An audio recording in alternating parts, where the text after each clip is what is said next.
Powered by i10।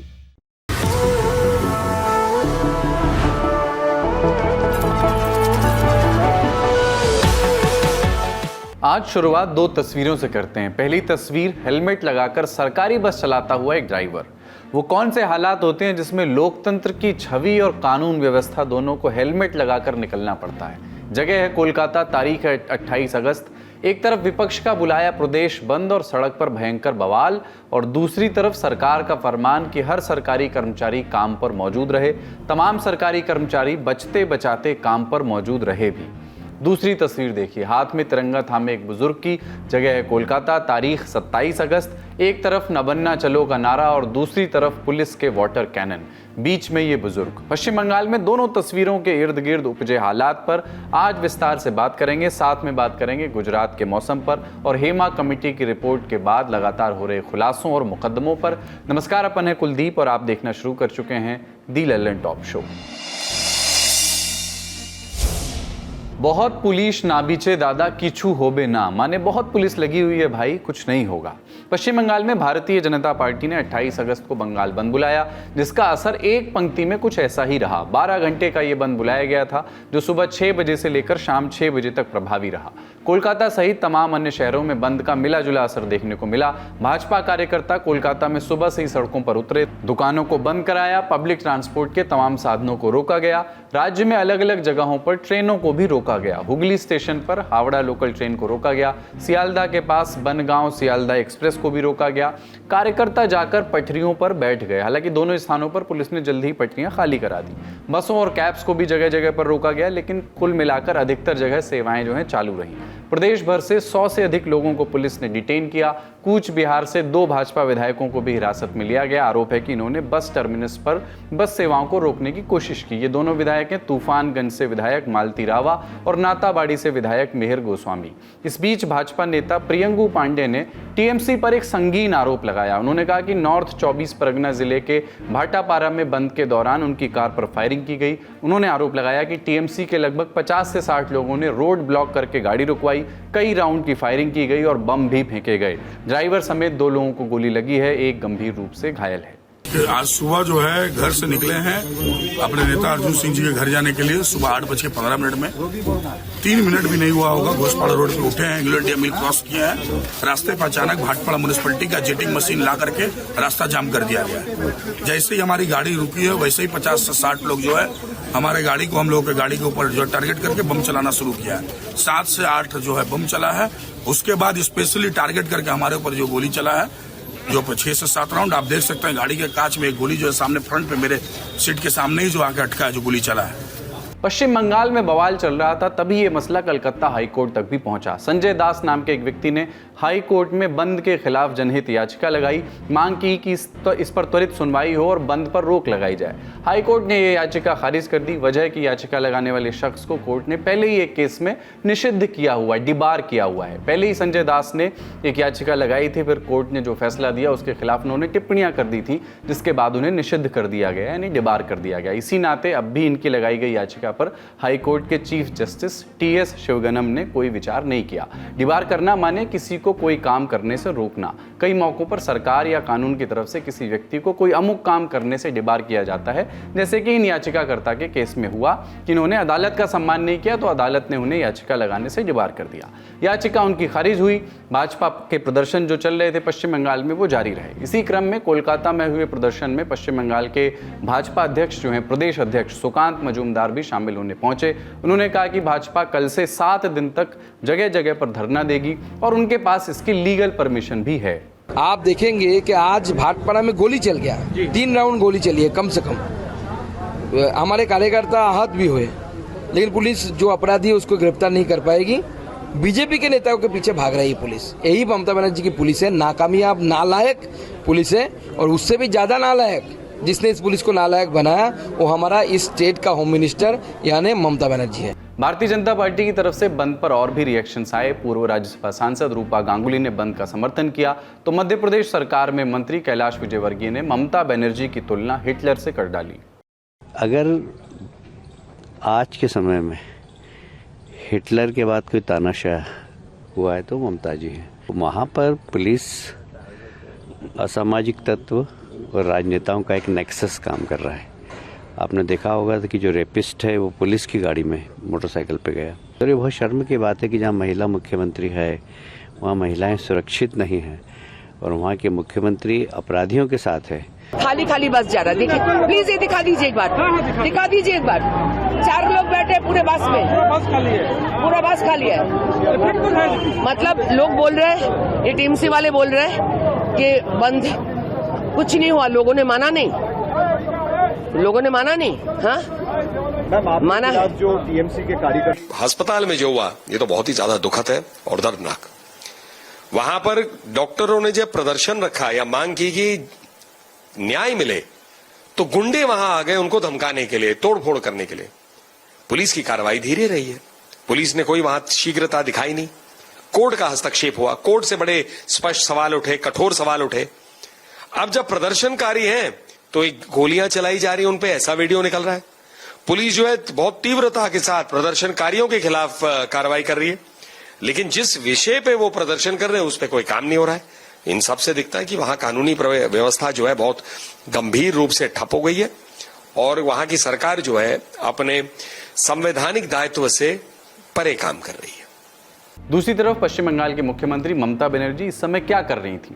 वो 28 अगस्त को तृणमूल कांग्रेस की स्टूडेंट विंग तृणमूल छात्र परिषद के स्थापना दिवस के कार्यक्रम में पहुंची। यहां पहुंचकर उन्होंने इस पूरे कार्यक्रम को कोलकाता केस की विक्टिम को समर्पित किया। ट्वीट भी किया उन्होंने कि आरजी कर मेडिकल कॉलेज में नृशंस कृत्य के बाद हमारी जिस बहन को मार डाला गया उनसे और देश की हर उस महिला से जिन्हें कभी न कभी अमानवीय परिस्थितियों का सामना करना पड़ा है, उन सब से मैं माफी मांगती हूँ, सॉरी।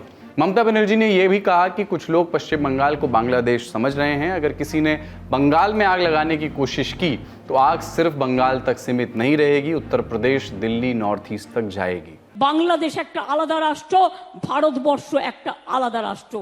मोदी बाबू আপনার পার্টিকে দিয়ে আগুন লাগাচ্ছেন, মনে রাখবেন বাংলায় যদি আগুন লাগান আসামও থেমে থাকবে না, নর্থ ইস্টও থেমে থাকবে না, उत्तर प्रदेश থেমে থাকবে না, বিহারও থেমে থাকবে না, ঝাড়খণ্ড থেমে থাকবে না, উড়িষ্যাও থেমে থাকবে না, আর দিল্লিও থেমে থাকবে না।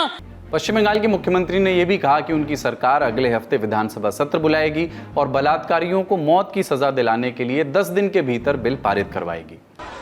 আমি নেক্সট উইকে অ্যাসেম্বলি কল করব বিধানসভা স্পিকারকে বলে, এবং আমরা ওয়েস্ট বেঙ্গল অ্যাসেম্বলি থেকে আগামী 10 দিনের মধ্যে ফাঁসির ধর্ষকের ফাঁসি চাই এই বিল আমরা পাস করে রাজ্যপালের কাছে পাঠাবো। उनके भतीजे और डायमंड हार्बर सीट से विधायक अभिषेक बनर्जी ने भी भाजपा के बुलाए बंद पर तेवर दिखाए। कहा कि बवाल शुरू भाजपा ने किया है, खत्म टीएमसी करेगी। कहा कि अब यह आंदोलन दिल्ली तक जाएगा। আমি আপনাদের একটা কথা দিয়ে যাচ্ছি, আজকে এই আন্দোলন আমরা দিল্লি অবধি নিয়ে যাব। भाजपा के बुलाए बंद का पूरा हाल और इस पर राजनीतिक प्रतिक्रियाएं आपने जानी। अब ये जानिए कि बंद बुलाया क्यों गया था। 27 अगस्त से कोलकाता में कुछ छात्र संगठनों का जो नबन्ना अभियान शुरू हुआ है उसमें छात्रों पर जो पुलिसिया कार्रवाई हुई थी, जिसे बीजेपी पुलिसिया अत्याचार कह रही है, ऐसा आरोप लगा रही है, उसके खिलाफ ये बंद बुलाया गया था। नबन्ना अभियान, इसके बारे में हमने 27 तारीख के लल्लन टॉप शो में विस्तार से चर्चा की है, उसका लिंक आपको डिस्क्रिप्शन बॉक्स में दे रहे हैं। 28 तारीख को भी नबन्ना चलो का नारा कोलकाता में गूंजा, साथ में एक और नारा गूंजा, दफा 1 दाबी 1 मुख्यमंत्री पद त्याग। माने एक ही मांग है कि मुख्यमंत्री इस्तीफा दें। 28 तारीख की सुबह से ही हावड़ा ब्रिज के करीब प्रदर्शनकारियों की भारी भीड़ जुटी रही। नबन्ना भवन की ओर जाने की तैयारी रही, लेकिन पुलिस ने छात्रों को रोक कर रखा। 29 तारीख को भी मार्च को आगे बढ़ाने की योजना है। इस बीच इंडिया टुडे से जुड़े ऋतिक मंडल की रिपोर्ट के मुताबिक नबान्ना अभियान, जिसको बांग्ला में नोबान्नो अभियान कह रहे हैं, इसके आयोजकों में शामिल छात्र नेता सायन लाहिड़ी को गिरफ्तार किया गया है। दावा किया जा रहा है कि नबन्ना मार्च से एक दिन पहले लाहिड़ी ने कोलकाता के एक 5 स्टार होटल में एक नेता से मुलाकात की थी। पुलिस अब तक ये कहती आई है कि ये विरोध प्रदर्शन राजनीति से प्रेरित था। उन्हें आपराधिक साजिश के आरोप में गिरफ्तार किया गया है। ये पूरा आंदोलन अब किस दिशा में आगे बढ़ता हुआ दिख रहा है? नबन्ना अभियान और भाजपा के प्रोटेस्ट का क्या भविष्य दिख रहा है? आज कम्युनिस्ट नहीं है, कांग्रेस नहीं है, मेन प्रतिपक्ष कौन है? भाजपा है। नबन्ना अभियान भी लेफ्ट नहीं कर पाया और नहीं किया या नहीं कर पाया, जो भी है। कांग्रेस कहां है? कांग्रेस का तो अस्तित्व मतलब Congress, Trinamool Congress has become the Congress. तो कांग्रेस का जो स्पेस था वो तो तृणमूल कांग्रेस ने ले लिया ना, और इसके लिए ममता बनर्जी कांग्रेस के साथ जाना भी नहीं चाहते हैं कि उसमें कांग्रेस का भविष्य उज्जवल हो सकता है पश्चिम बंगाल में।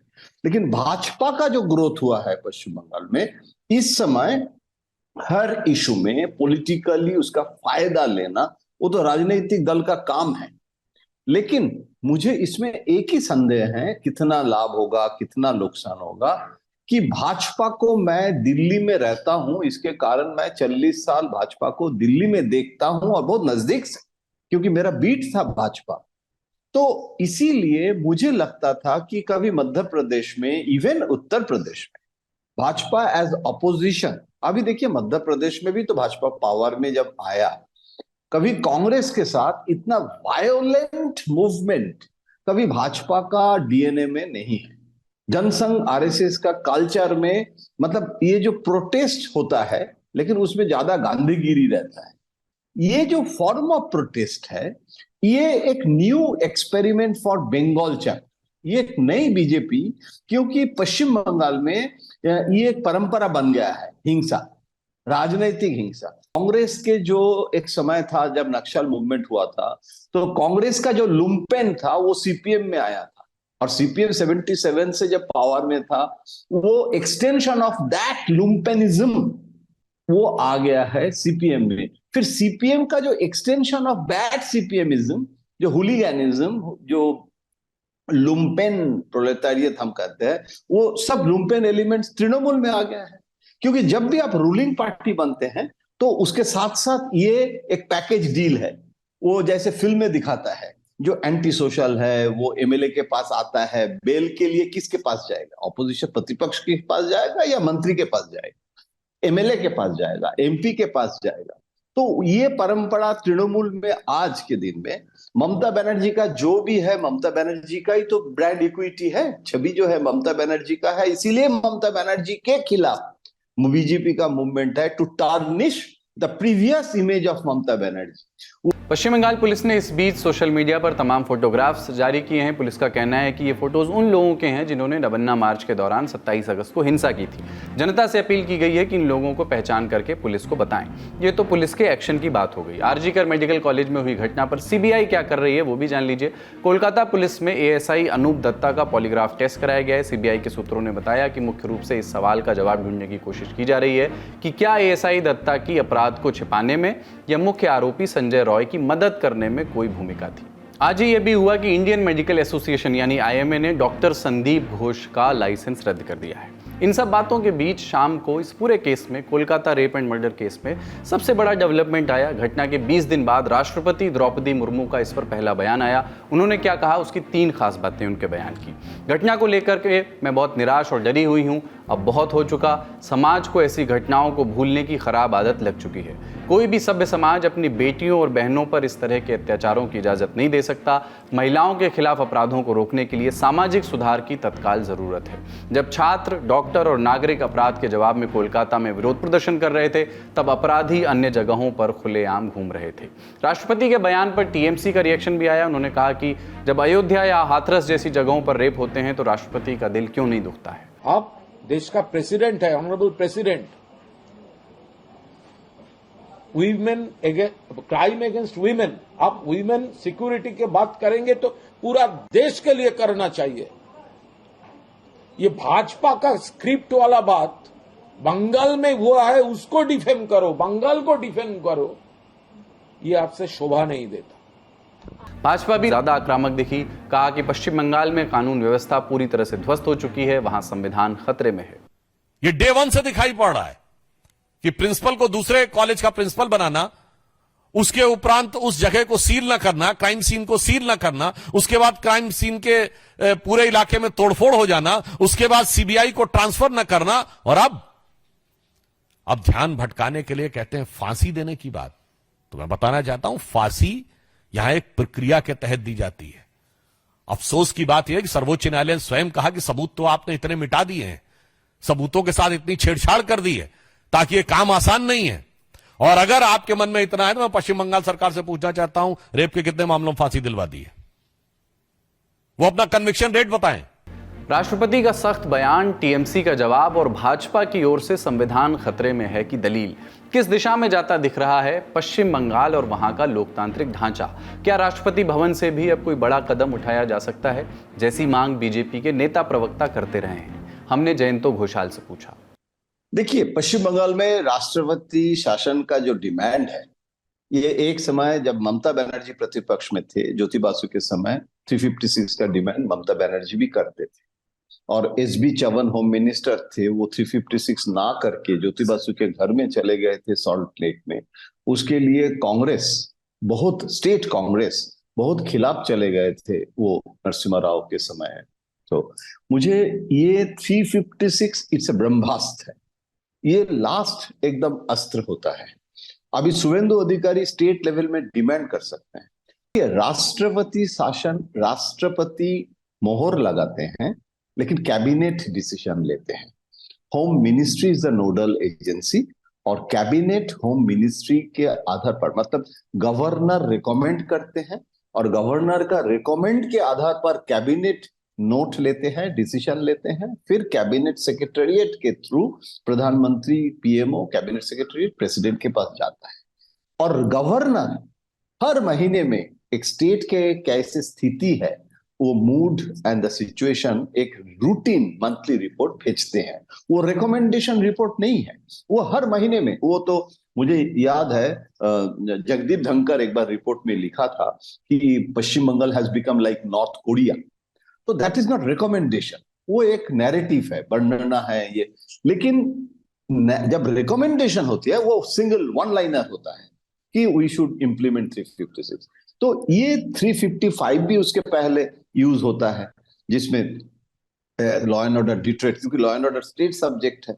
अगर state subject law and order वो डिटरेट करते हैं तो 356 में, लेकिन उसमें भी एक political judgement of Modi ji और अमित शाह जी, खासकर ये दोनों सबसे बड़ी हस्ती हैं, और कैबिनेट का भी है कि इसमें पॉलिटिकली बीजेपी के लिए 356 होने से Mamata Banerjee as a Bengali women chief minister victim status तो नहीं मिल जाएगा, उसमें राजनीतिक चुनावी फायदा तो नहीं होगा। इसमें एक डिबेट है कि वो फायदा नहीं होगा क्योंकि Mamata Banerjee popularity has gone down, और चुनाव अगर प्रेसिडेंट रूल करके, प्रेसिडेंट रूल मतलब गवर्नर्स रूल करके अगर हो जाएगा तो चुनाव फ्री एंड फेयर होगा, स्टेट पुलिस का जो रोल वो रोल नहीं हो पाएगा।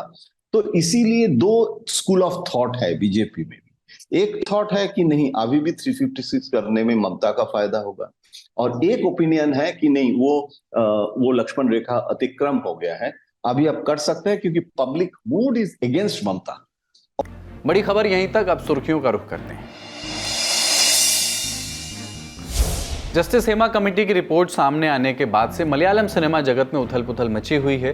अब केरल पुलिस ने मलयालम फिल्मों के अभिनेता सिद्दीकी के खिलाफ रेप का मामला दर्ज किया है। Siddiqui Malayalam movie artist association यानी कि AMMA के महासचिव भी थे।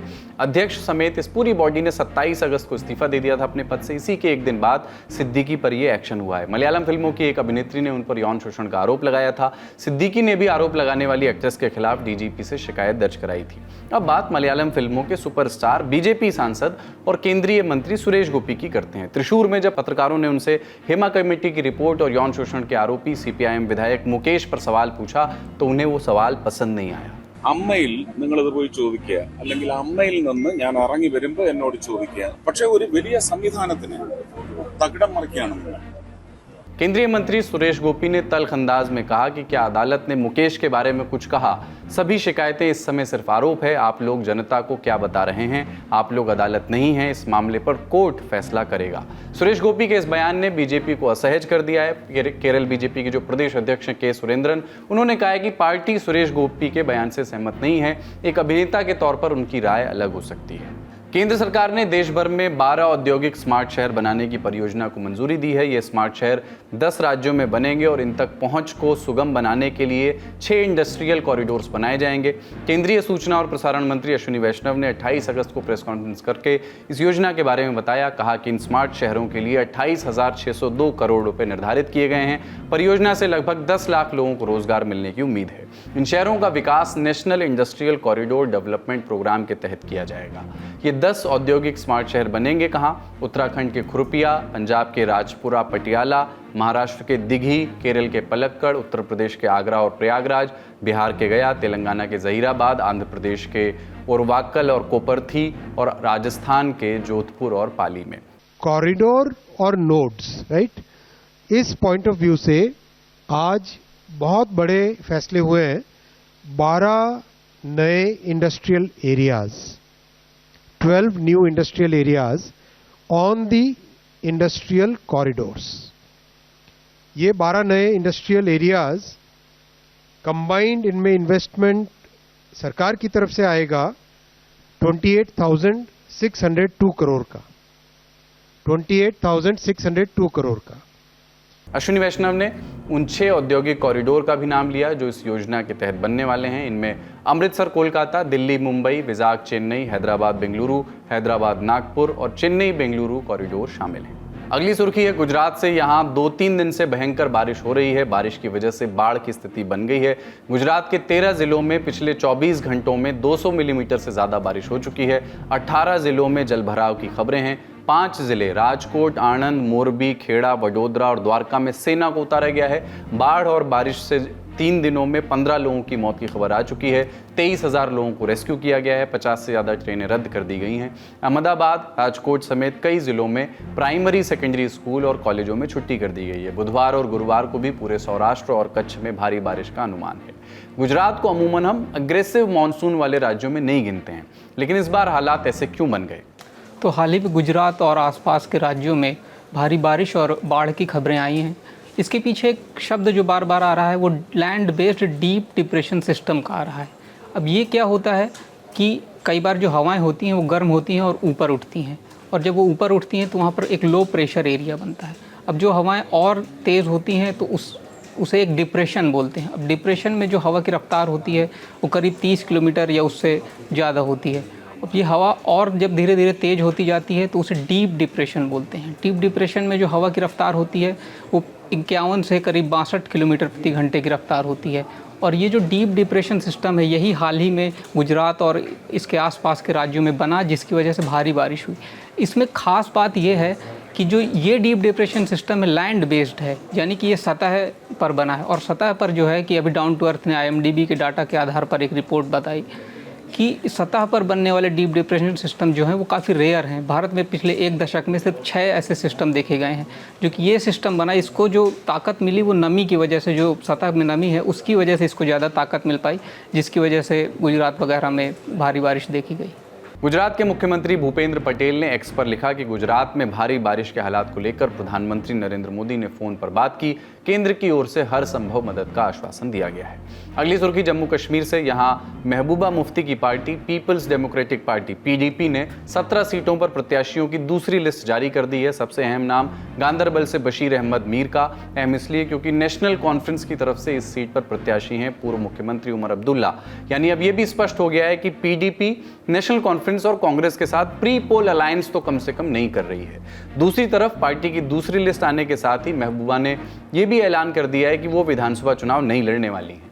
इस साल हुए लोकसभा चुनाव में महबूबा अनंतनाग से लड़ी थी लोकसभा चुनाव, लेकिन उन्हें नेशनल कॉन्फ्रेंस के मियां अल्ताफ से हार का सामना करना पड़ा था। इससे पहले 22 अगस्त को भी PDP ने 8 उम्मीदवारों की लिस्ट जारी की थी। इसमें महबूबा मुफ्ती की बेटी इल्तिजा मुफ्ती का भी नाम है, जो बिलबेहरा सीट से चुनाव लड़ेंगी। आज का ललन टॉप शो यहीं तक। अपना और अपनों का ख्याल रखिए। देखते रहिए दी ललन टॉप। शुक्रिया, शुभ रात्रि। सवाल कुछ गंभीर है, मसलन ये चिया सीड्स और किनोआ की बकैती क्या है? अजवाइन का पानी पीने से वजन सच में कम होता है? इंटरमिटेंट फास्टिंग फायदा है या इंसान भूखा बस रह जाता है? और क्या कलेजे में उठता हर दर्द यमराज से मिलवाता है? गूगल ये कब तक मेरे हर सिम्टम को कैंसर बताएगा? मामला संगीन है, कंफ्यूजन महीन है, तो यहाँ वहाँ भटक कर क्यों खुद को उलझाएं? एक्सपर्ट्स और डॉक्टर्स की सुनकर हर गुत्थी सुलझाएं। 29 अगस्त को सुबह 11 बजे से देखिए सेहत अड्डा। अगर आप भी बनना चाहते हैं सेहत अड्डा का हिस्सा तो डिस्क्रिप्शन पर दिए लिंक या वेबसाइट पर बने बैनर पर करिए क्लिक। और हाँ, रहिए सेहतमंद। सेंसोडेंट के प्रेजेंस सेहत अड्डा, co-powered by USV, your reliable healthcare partner, and Dr. Basu Eye Hospital.